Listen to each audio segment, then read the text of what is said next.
Thank you.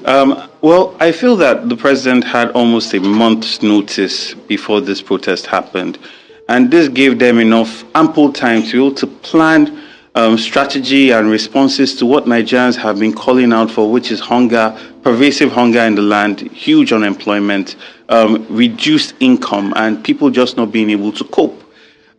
So the president did not take that advantage of the notice that was given and has now given a speech almost 4 days into this where lives have been lost, properties have been damaged.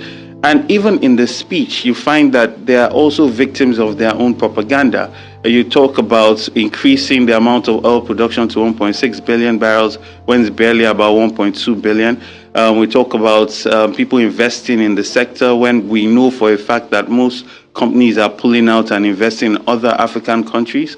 We talk about the CNG production, which sounds good on paper, but we've not seen the possible fueling of these trucks and how it's going to actually be implemented properly across the country. And one would have hoped that he would have focused that kind of technology or idea based on moving food from the rural communities to urban centers, securing the farmlands and securing farmers to also increase food production.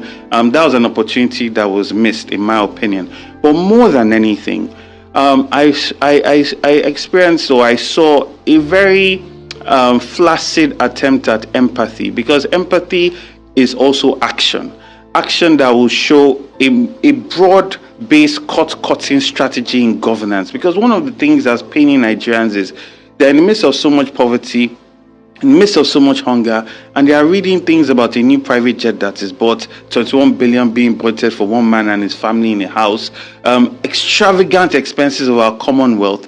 That shows that this government is not really connected or understands the travails that Nigerians are going through. So that was a very big opportunity that was missed, and they could have taken a page out of what they experienced or what they saw happen in Kenya and not wait for this to get this bad, but just look and see that, it's time to give symbolic and meaningful gestures to Nigerians to know that our leader is with us. That is what empathy is. It's not just coming and saying, I feel. You feel, now you have to act. What is the action that you are taking? How are Nigerians going to feel that their commonwealth is being managed properly? What are the timelines and numbers of jobs that will be created? And this is what will give Nigerians hope, not just another empty basket of promises. What he did, though, that was positive to an extent was also highlighting, maybe because Alhaji Atiku Abubakar highlighted this fact that ethnic baiting and bigotry has no place in modern-day Nigeria. He highlighted it, but it's also very flaccid because this is a government that has its essays and SSAs, retweeting this Lagospedia page, right? Regularly. If you're on Twitter, most people associate the Lagospedia page as a branch or an arm of APC because essays and SSAs are constantly retweeting from it.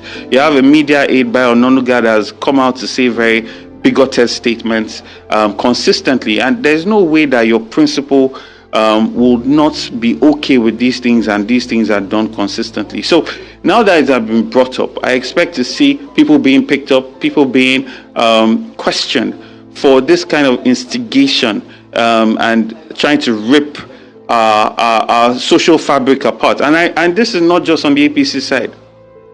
On the other side, where you have people, just everybody, no matter what tribe you are from, as long as you are instigating people against each other, you should be brought in for questioning. And because there are dramatic effects that these things have. They might seem like a small tweet or whatever, but it's just like in Germany, before Hitler started going after the Jews, there was a dehumanization of them consistently. And this happens across the world.